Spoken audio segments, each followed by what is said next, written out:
తెలంగాణలో సంగీత దర్శకులు లేరా? 10 ఏళ్ల పాటు అధికారంలో ఉండి రాష్ట్ర గీతాన్ని, తెలంగాణ రాష్ట్రానికి ఒక గీతాన్ని, అధికారిక గీతాన్ని పెట్టలేనటువంటి మీరు కదా అసలు మీ పార్టీ, మీ ప్రభుత్వం కదా తలదించుకోవాల్సింది. టీఆర్ఎస్ సర్కారు 10 ఏళ్ల పాటు ఏం చేసింది? దుబ్బాక ఉప ఎన్నికల తర్వాత రఘునందన్ రావు గెలిచి జేజేహే తెలంగాణ గీతం, రాష్ట్ర గీతం ఏమైందంటే అప్పుడు కేసీఆర్ సమాధానం చెప్పిండు, మేమేమి ఇంకా రాష్ట్ర గీతాన్ని అధికారికంగా ఆమోదించలేదు. ఎందుకు? అందశ్రీకు మీకు కోపం ఉంటే అది కాకపోతే ఇంకోటి రాయించాల్సింది, రాసి మీరు పెట్టాల్సింది. ఇవాళ కాంగ్రెస్ సర్కారు వచ్చింది, పెట్టింది, ఓకే, కీరవాణి ఆంధ్ర ఆయన. మరి తెలంగాణలో 10 ఏళ్ల పాటు అధికారంలో ఉన్న మీరు ఎంతమంది ఆంధ్రులతో అంటగాగిరో ఒక లెక్క తీయొచ్చా? స్వయంగా మీ పార్టీలోకి వచ్చి ఎమ్మెల్యేగా గెలిచినటువంటి పాడి కౌశిక్ రెడ్డి, మీ టీఆర్ఎస్ వాళ్ళే టికెట్ ఇస్తే గెలిచినటువంటి అరికపూడి గాంధీని ఆంధ్రోడు అని మాట్లాడిండు. పాడి కౌశిక్ రెడ్డి ఎమ్మెల్యే మీ పార్టీ నుంచి గెలిచి కాంగ్రెస్లోకి పోయినటువంటి అరకపూడి గాంధీని ఆంధ్రోడు అని మాట్లాడిండు. మరి అట్లాంటి ఆంధ్రోళ్ళకు మీరు ఎందుకు టికెట్లు ఇచ్చారు? మీరు కదా సమాధానం చెప్పాల్సింది. తెలంగాణలో ఎవ్వరు ఇక అసలు కాంట్రాక్టర్లే లేనట్టుగా మొత్తం ఆంధ్ర కాంట్రాక్టర్లకు ఎందుకు ఇచ్చిరు? మెగా కృష్ణారెడ్డి ఏ ప్రాంతం అయితేనో అతనికి ఎప్పుడు ఎందుకు ఇచ్చిరు? తెలంగాణలో హైదరాబాద్లో ప్రభుత్వ ఉద్యోగుల్లో 90% మంది వెళ్ళిపోతారని తెలంగాణ ఉద్యమంలో అనేక మాటలు చెప్పి ఒక్కరు కూడా వెళ్ళిపోలే. ఇప్పటికీ తెలంగాణలో హైదరాబాద్లో ఉన్నటువంటి ప్రభుత్వ ఉద్యోగాల్లో ఎంతమంది ఆంధ్రోళ్ళు వెళ్ళిపోయారో ఒకసారి లెక్కలు చెప్పండి. ఆంధ్రాలో ఉన్నటువంటి తెలంగాణ ఉద్యోగులను తీసుకురావడంలో 10 ఏళ్లలో వైఫల్యం చెందలేదా మీరు? ఆంధ్రాలో ఉన్నటువంటి తెలంగాణ ఉద్యోగులని హైదరాబాద్కి, తెలంగాణకు తీసుకురావడంలో వైఫల్యం చెందలేదా? చచ్చిపోయారు అక్కడనే, ఆఖరికి వాళ్ళ ఉద్యోగం ఎక్కడో తెలియక అక్కడనే చచ్చిపోయినటువంటి వాళ్ళు. వీళ్ళ కీరవాణి సంగీతం పెడితే ఆంధ్రాలతో ఎంతమందితో అంటగాగిరో టీఆర్ఎస్ పార్టీ హయాంలో చెప్పాలనా? శాసన మండలి సమావేశం జరిగితే తెలంగాణలో ఉన్నటువంటి ప్రజలకి దొరకనటువంటి కేటీఆర్ గారు ఆంధ్రా నుంచి వచ్చినటువంటి అనేక మంది ఎమ్మెల్యేలను శాసన మండలిలో కలిసినటువంటి సందర్భాలను నా కళ్ళతో ప్రత్యక్షంగా చూశాం. అప్పటికే ఎదురు చూస్తున్నటువంటి సందర్భం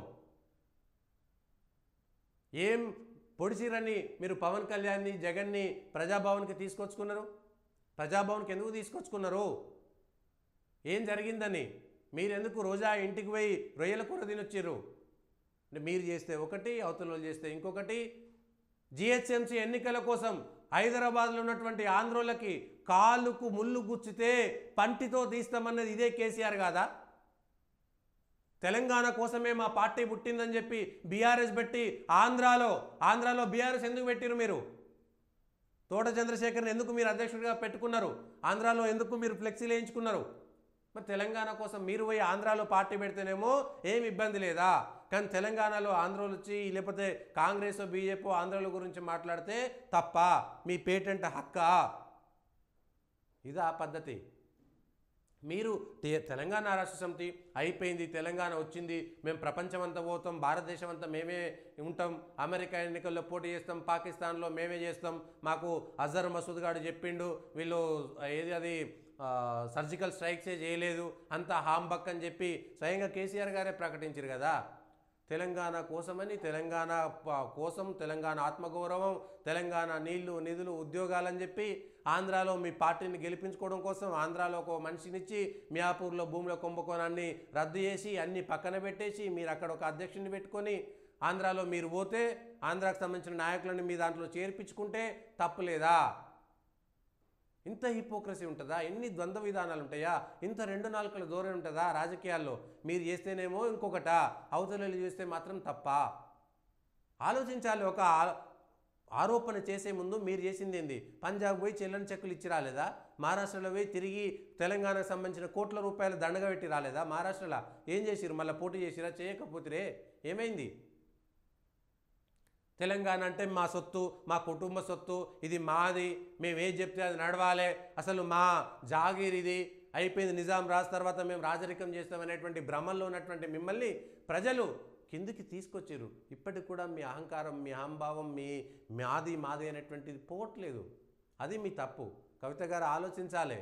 ఎంతమంది తెలంగాణ ఉద్యమకారులు లక్షల రూపాయలు వాళ్ళ జీవితాలని, వాళ్ళ ఆస్తులని తాకట్టు పెట్టి మీ నాయన ఉప ఎన్నికలు పోయినప్పుడల్లా పైసలు ఇచ్చినటువంటి వాళ్ళు ఎంతమంది ఆగమయ్యారు టీఆర్ఎస్ వల్ల? పిడికడ మంది లేనప్పుడు హైదరాబాద్లో 5 మంది 10 మంది కూడా నాయకులు లేకపోతే తొలిసారిగా 2001లో హైదరాబాద్ నుంచి టీఆర్ఎస్ ఆవిర్భావ సదస్సులో పాల్గొన్నటువంటి ఎంతమందిని మీరు గుర్తించారు? ఎంతమందికి మీరు ఇవాళ ఎమ్మెల్సీలో నామినేటెడ్ పోస్టులో ఇచ్చారు? వాళ్ళకి ఎమ్మెల్యే టికెట్ లేకుండా పైసలకు అమ్ముకున్నారనేటువంటి ఆరోపణలు వచ్చినాయి కదా. అట్లాంటి స్థలాల్లో ఏమైంది? షేర్లింగంపల్లిలో శంకర్ గౌడ్కి ఎందుకు టికెట్ ఇవ్వలేదు? అరకపూడి గాంధీకి ఎందుకు ఇచ్చిరు ఇవాళ మీరు? జూబ్లీహిల్స్లో ఎందుకు మీరు సతీష్కి ఇవ్వలేదు? ఎందుకు మీరు అక్కడ మాగంటి గోపికి టికెట్ ఇచ్చుకున్నారు? ఏం జరిగిందని ఇచ్చుకున్నారు? ఏం జరిగిందని ఇచ్చిర్రు? ఎందుకు లాఠీలతోటి కొట్టి తెలంగాణ ఉద్యమకారులను కొట్టినటువంటి దాననాయందరిని ఎందుకు చేర్చుకున్నారు? అసలు తెలంగాణ అక్కర్లేదు, ప్రత్యేక తెలంగాణ అక్కర్లేదు అనేటటువంటి మజ్లిస్ పార్టీ మా సహజమైనటువంటి భాగస్వామ్య పార్టీ అని చెప్పింది మీరు కాదా? ఇవాళ మీ అవసరాల కోసం మీ ప్రభుత్వం పోయింది కాబట్టి అంటే మీరు ఏది మాట్లాడితే దానికి సై అనాలనా ప్రజలు? మీరు ఏది చెప్తే దానికి తానా అంటే తందానా అనాలనా ప్రజలు? తెలంగాణ ప్రజలంటే పిచ్చోళ్ళా? తెలంగాణ సెంటిమెంట్ ఉన్నప్పుడు మీరు ఇష్టానుసారంగా మాట్లాడి తెలంగాణ పోరాటాన్ని ప్రారంభించింది కేసీఆర్ కాదు. 2001లో కేసీఆర్ పెట్టకముందే తెలంగాణ కోసం అనేకమైనటువంటి ఉద్యమాలు సాగుతున్నటువంటి సందర్భంలో మీ అవసరం కోసం మీకు మంత్రి పదవులు రాకపోతే, మీకు చంద్రబాబు నాయుడు దగ్గర గుర్తింపు లేకపోతే, మీకంటే వెనకొచ్చినటువంటి విజయరామారావుకు మంత్రి పదవి వచ్చిందని మీరు టీఆర్ఎస్ పార్టీ పెట్టుకున్నటువంటిది నిజం కాదా?